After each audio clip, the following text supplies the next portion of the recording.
Welcome everyone to the first episode of Actor Biographies, and the first up is Vincent Price. This is going to be a series where I look at the lives and careers of my favourite actors and actresses, and there won't be a regular time for uploading these, they'll just come up on the channel every now and again.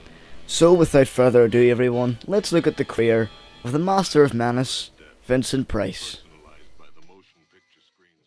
Vincent Leonard Price Jr. was born in St. Louis, Missouri on May 27, 1911. He was the youngest of a middle-class family and son to Vincent Price Sr., who was the president of the National Candy Company. In 1933, he graduated from Yale, where he gained a degree in art history and English. It was in 1935 that he landed his first role in a London theatre production as Prince Albert in Victoria Regina, a play about Queen Victoria. The show became a hit, with its co-star being Helen Hayes, a famous actress at the time, and it was not long before the Master of Menace made his way into the movies. While many know Price in the world of horror for all the evil roles he has played, he began as a dramatic actor. In fact, out of his 100 or so roles, less than a quarter of them were in the horror genre. He was a tall and handsome man whose voice was highly distinct. One of his most well-known early appearances would have been in the film Laura, directed by Otto Preminger. His early roles in the 1940s also included Leave Her to Heaven in a supporting role, and might I add, that film doesn't have as much attention as it should. It has a very thrilling story and a great lead performance from the actress. A very corrupt story, and technically has a great villain. Throughout the 40s and the early 50s, he had appeared in dramatic roles like Dragonwyck, and even a few comedies such as Champagne for Caesar, one of his favourite film roles. It was in 1953 when he began his horror movie debut with the 3D hit House of Wax, which is now one of his most known roles. This is personally one of my favourite films from Price and was included in my favourite classic horror films list. Critics loved the movie, and it wasn't long before horror roles became a staple in Price's career. In the late 50s and 60s, Price appeared in dozens of horror films. The horror classic The Fly was one of them in 1958, as he plays the brother of a mad scientist whose experiment goes horribly wrong. He returned for the less great sequel, Return of the Fly, with the original in colour and this one in black and white. It has a short runtime of 80 minutes, and it does feel more comical, and it's not as great as the original, but I do enjoy Price in it all the same. Another favourite of mine from his 50s roles would definitely have to be House on Haunted Hill, a camp horror story where Price is the host of a mansion where he is holding a competition. This competition involves a group of people staying at a haunted house, and whoever lasts the night wins a cash prize. The question is, will they live? Let's go over the details. The caretakers will leave at midnight, locking us in here until they come back in the morning. Once the door is locked, there's no way out. Vincent Price is charmingly insane and really shows his charismatic evil. In the 1960s, he appeared in several films directed by horror legend Roger Corman, a man known for being able to make movies at an incredible speed. For instance, the comedy B-movie Little Shop of Horrors was filmed in just 2 days. The Fall of the House of Usher in 1960 was the first of these roles, where he played the brother of Madeline, Usher, warning her fiancé who comes to visit Madeline about the family curse. Right here.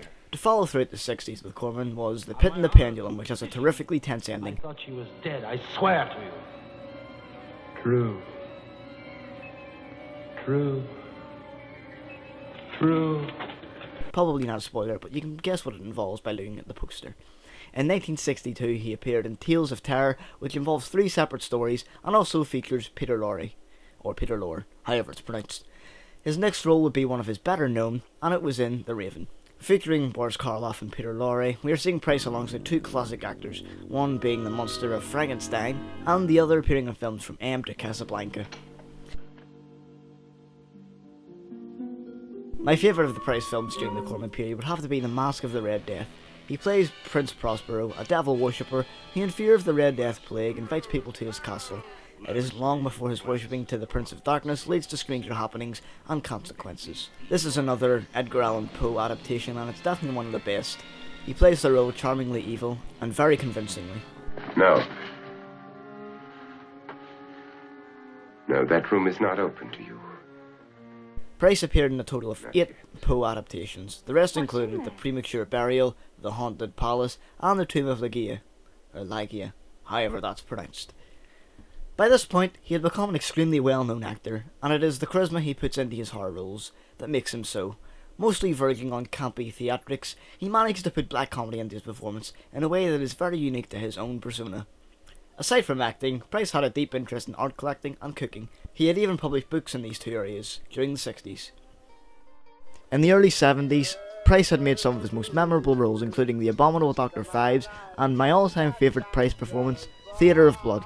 In Theatre of Blood, he plays an old psychotic actor, Edward Lionheart, a Shakespearean actor who goes mad after negative reaction and seeks revenge on the critics who denied him recognition.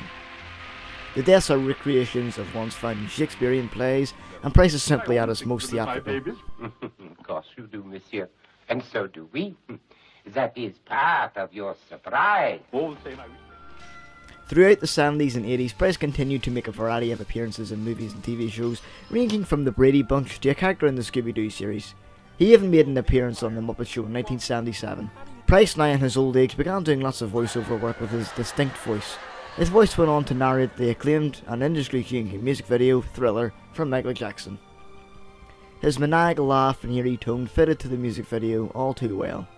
Other notable voice work he had done includes the voice of Ratigan in Basil the Great Mouse Detective from Disney, and Tim Burton's first short film, Vincent, which pays a complete tribute to Price and Edgar Allan Poe. One of his final appearances was in Edward Scissorhands as the inventor, and he is somewhat endearing in that role. Price had now begun to settle down around this time at the age of 79. Due to a long life of smoking, he developed lung cancer, which would lead to his death in 1982, where he died in Los Angeles.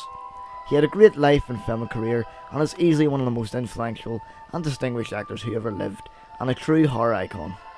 In Blackpool, England, there is a wax figure of him in Madame Tussauds, ironically paralleling his role in House of Wax. Deep Purple's single called Vincent Price, which came out in 2013, is dedicated to him as having been a friend to the band in the 1970s. He was one of the sole influences to Tim Burton also. Price has left his legacy, and knowing that I, right now, have made this biography on the internet, on YouTube, shows how far his films have reached decades later. Having watched Vincent Price since I was about 15, I have always enjoyed watching him on the screen, and will continue to discover more of his films in the future. Here is to the Master of Menace. Sometimes a clockwork puppet pressed a phantom lover to her breast. Sometimes they seemed to try and sing. Sometimes a horrible marionette came out and smoked its cigarette upon the steps like a live thing. Then turning to my love, I said, the dead are dancing with the dead. The dust is whirling with the dust. But she heard the violin and left my side and entered in. Love passed into the house of lust. Then suddenly the tune went false. The dancers wearied of the waltz. The shadows ceased to wheel and whirl. And down the long and empty street, the dawn, with silver-sandaled feet, crept like a frightened child. Pretty good stuff. Beautiful, yes. Wonderful.